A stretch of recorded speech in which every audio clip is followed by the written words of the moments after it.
వసుదేవసుతం దేవం కంసచాణూరమర్దనం దేవకీ పరమానందం కృష్ణం వందే జగద్గురుం.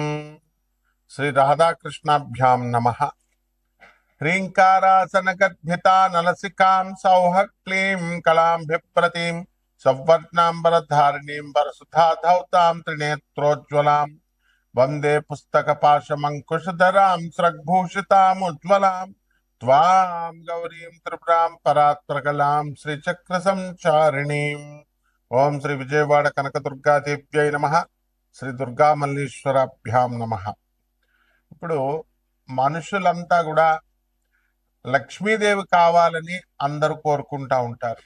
డబ్బు కావాలి ప్రతి ఒక్కళ్ళకి కూడా.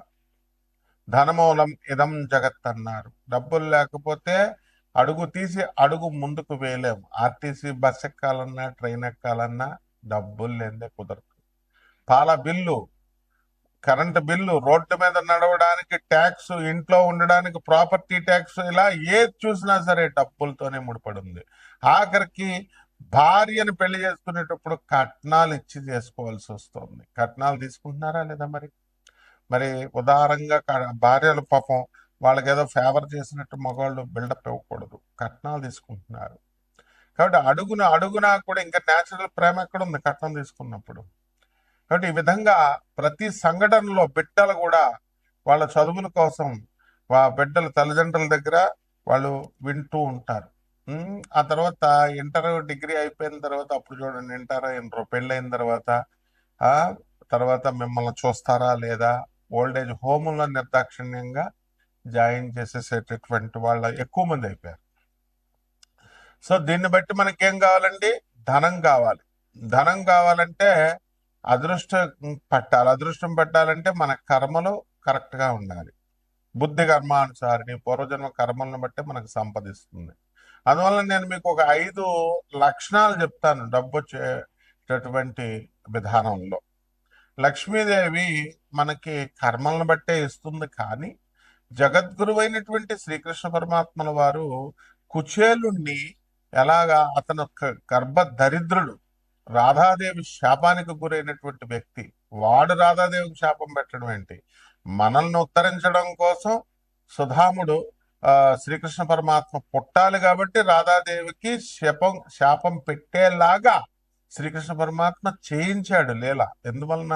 భూమి మీదకి మనము పరమాత్మ రావాలి, మనుషులను ఉద్ధరించాలని. లేకపోతే మనకు బృందావనంలో కృష్ణుడు రాధమ్మ దొరికేవాళ్లే కాదు, ఎప్పుడు దేవలోకంలోనే ఉంటారు, వాళ్ళు గోలోకంలోనే.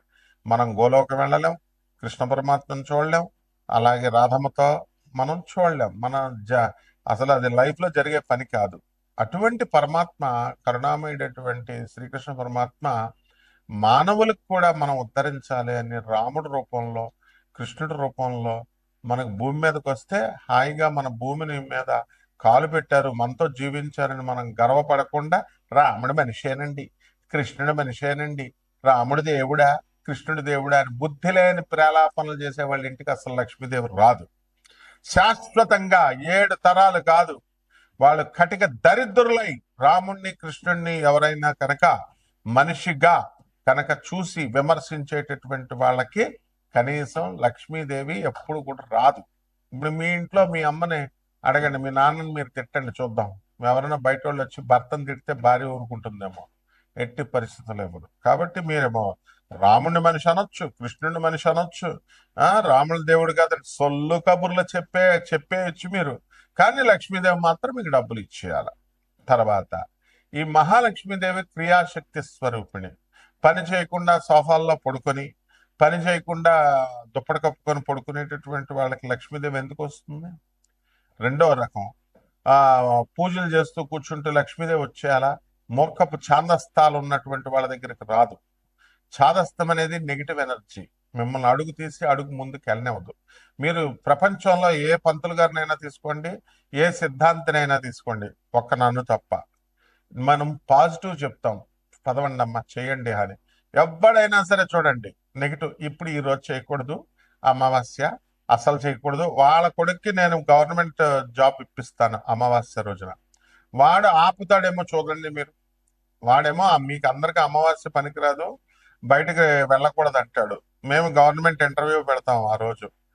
ఐఏఎస్ ఇంటర్వ్యూ పెడతాం. పెడితే పంతులు గారు తన కొడుకును పంపుతాడా పంపడా ఒకటే చెప్పండి.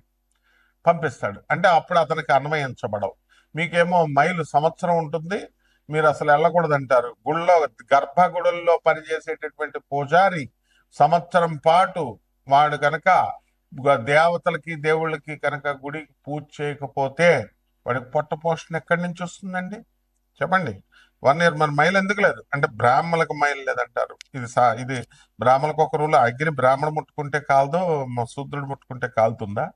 ఇలాంటి నాన్ సెన్స్ అన్ని ఆ నెగిటివిటీ ఉన్నటువంటి పంతులతో, నెగిటివిటీ ఉన్న జ్యోతిష్కులతో తిరిగితే గర్భదరిద్రులు అయిపోతారు 7 జన్మల వరకు. వాళ్ళ వీడియోలు విన్నా కూడా గర్భదరిద్రులు అయిపోతారు. నెగిటివ్ ఎనర్జీ ఎలా వస్తుందంటే, కంపు వస్తుంది అనుకోండి, పెంట కంపు. ఆ పెంట మీద వాసన ఆ చుట్టుపక్కల 1 కిలోమీటర్ దూరం వరకు వస్తుంది. అదే నెగిటివ్ ఎనర్జీ. ఆ వాసన ఎలాగైతే వస్తుందో అలా నెగిటివ్ పర్సన్స్ తో మనం తిరిగినప్పుడు ఆ నెగిటివ్ ఎనర్జీ స్ప్రెడ్ అవుతుంది. వాసన కూడా స్ప్రెడ్ ఎనర్జీ. కాబట్టి ఈ రకంగా మనకు మహాలక్ష్మి తల్లి వచ్చేటప్పుడు కొన్ని చిహ్నాలు ఇస్తుందండి.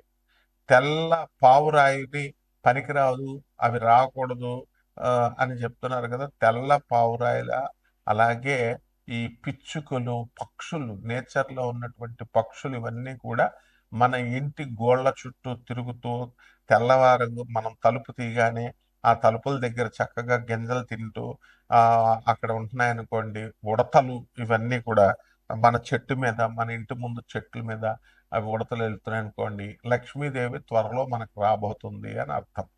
రెండవది, తేనెటీగలు, అంటే చిన్నటి తేనె తీగలు కనుక మనకి పట్టినట్లయితే మన ఇంట్లో ఖచ్చితంగా మహాలక్ష్మీదేవి రాబోతుంది అని అర్థం. మీనరాశి, ఈ మీనరాశి వారికి అందరికీ కూడా అనేకమైనటువంటి కష్టాలు. మీ ఇంట్లో తులసి తల్లి నిద్రపోవడము, తులసి చెట్టు ఇవన్నీ కూడా జరిగినాయి. అందువలన మళ్ళీ కొత్తగా తులసి మొక్కని మీరు వేసుకుని పెంచాలి. తులసి అమ్మవారి యొక్క పూజ చేసుకోవాలి. ముఖ్యంగా ఇది కనబడుతుంది మీకు. ఇంటికి ఎవరైనా సరే తులసి మొక్క తెచ్చి ఇచ్చారంటే అక్కడ మనకేమనిపిస్తుందంటే, ఆహా మహాలక్ష్మి తల్లి మన ఇంటికి వచ్చింది అనేటటువంటి సింబల్ మీకు కనబడుతుంది. ఇప్పుడు మీనరాశి వారికి అందరికీ ఏలినాటి శని కనబడుతుంది, జరుగుతోంది.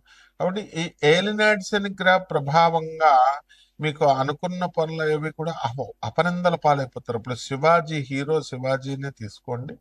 అతను మీనరాశి.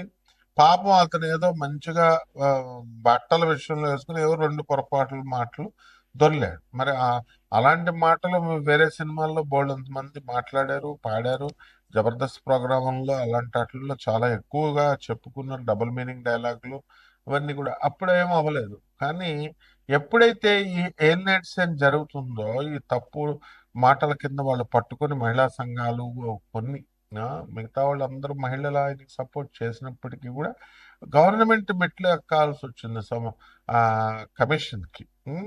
సో ఈ యొక్క ఈ ఇవన్నీ ఎందువల్ల వచ్చింది అని అంటే ఏలినాటి శని ప్రభావం. అంటే ఆ సమయంలో గతంలో మనకి ఏ ఏముంటుందండి అని అంటే, మనకి గతంలో మనకి అవే మాటలు అలాంటి అంతకంటే తీవ్రంగా అన్నా మిమ్మల్ని పట్టించుకోరు. కానీ ఎప్పుడైతే మీకు ఇలాంటివి పట్టించుకుంటారో, ఈ బ్యాడ్ టైం జరుగుతుందో అలాంటివి ఖచ్చితంగా కుట్రలు చేసేస్తారు. మీ ప్రక్కనే ఉంటారు, మీ స్నేహితులుగా, మీ ఫాలోవర్స్ గా ఉంటారు, కానీ కుట్రలా చేసేస్తారు. సో ఇది ఏలినాటి శని ప్రభావం. కాబట్టి మీరు వచ్చే ముందు మీకు ఏలినాటి శని ఖచ్చితంగా దుమ్ము బాగా ఎక్కువ పట్టడం, డస్ట్ అలర్జీ రావడం, జ్వరాలు జ్వరాలు, తుమ్ములు ఇవన్నీ కూడా అధికంగా రావడము, ఇవన్నీ కూడా సింబల్స్ అనమాట ఇంట్లో అనారోగ్య పరిస్థితులు ఇవన్నీ కూడా. సో ఇప్పుడు దరిద్ర దేవత రాబోతుంది అని అర్థం. కాబట్టి మనకి ఈ 2026లో ఏం జరగబోతుంది ఈ యొక్క మీనరాశి వారికి అని అంటే, ఆదాయాలు బాగా పెరుగుతాయి, ఖర్చులు కూడా చాలా అధికంగా ఉన్నాయి. అసలే సంక్రాంతి మాసం ఉంది. ఇక్కడ లాటరీలు, పందాలు ఇలాంటివన్నీ కూడా సాధారణంగా వేసుకుంటారు. పార్టీలో ఎంజాయ్మెంట్ డిసెంబర్ 31 ఉంటాయి, మళ్ళీ జనవరి నెలలో సంక్రాంతి పండగలు ఉంటాయి, ఇవన్నీ కూడా. కాబట్టి వీటిల్లో మీరు చక్కగా హ్యాపీగా ఈ ఎంజాయ్మెంట్స్ అనేటటువంటివి ఉంటాయి. అప్పులు కొంచెం చేయాల్సినటువంటి పరిస్థితి వస్తుంది. అలాగే ఉన్నటువంటి అప్పులన్నీ కూడా మీరు తీర్చేయడము ఇలాంటివన్నీ కూడా జరుగుతాయి. అయితే ఈ యొక్క రాశి వారికి అందరికీ కూడా మనము అనుకున్న పనులు అనుకున్నట్లు జరగాలని ఆశపడతా ఉంటారు కదా. అలాగే విదేశాలకు వెళ్ళాలని తెగ ప్రయత్నాలు చేస్తున్నటువంటి వాళ్ళకి సఫలత అనేటటువంటిది సాధించడానికి అవకాశాలు ఉన్నాయి. అలాగే కేవలం ఒక దేశం వాళ్ళు మనం రానివ్వలేదని మనం డిస్కరేజ్ అవ్వకూడదు. వేరే దేశానికి వెళ్ళాలి. అంత గట్టి పట్టుదల ఉన్నట్లయితే. అలాగే పిల్లల నుంచి సంతోషము, భార్య నుంచి కోఆపరేషన్ ఇవన్నీ కూడా ఉండడం జరుగుతాయి. బంధుమిత్రులందరినీ కూడా మంచిగా ఆదరిస్తారు. ఆదాయాలు బాగా ఉన్నాయి కాబట్టి ఖర్చులు బాగా ఉంటాయి. అలాగే స్నేహితులతో మీరంతా కూడా వివిధ ఊర్లకు వెళ్ళడము, వివిధ ప్లేసులతో ఎంజాయ్మెంట్ చేయడము ఇలాంటివన్నీ కూడా జరుగుతాయి. రైతులు బ్రహ్మాండమైనటువంటి పంటలు పండిస్తారు. జన్మంలో ఉన్నటువంటి శని వక్రించి ఉన్న కారణంగా బద్ధకంగా ఉండడము, అలాగే మోకాళ్ళ నొప్పులు ఇవన్నీ కూడా జరుగుతాయి. నీ ఆపరేషన్స్ జరగడము ఇలాంటివన్నీ కూడా జరుగుతాయి. కాబట్టి ఈ రాశి వారికి మనము కోల్డ్ స్టోరేజ్ వ్యాపారాలు, కూరగాయల వ్యాపారాలు ఇవన్నీ కూడా బ్రహ్మాండంగా సాగుతాయి. పరిహారాలు ఏం చేసుకోవాలంటే మహాలక్ష్మి అమ్మవారికి చక్కగా కలవ పువ్వులతో మీరు పూజ చేయాలి. అలాగే తామర పుష్పాలతో పూజ చేయాలి. మహాలక్ష్మి సరస్వతి కాంబినేషన్లో సంపుటీకరణం మంత్రం చేయాలి. అదేవిధంగా షోడశోపచారాలతో అష్టోత్తర శతనామ మంత్రాలతో మీరు కనుక చేసినట్లయితే బ్రహ్మాండంగా ఉంటుంది. శుభమస్తు.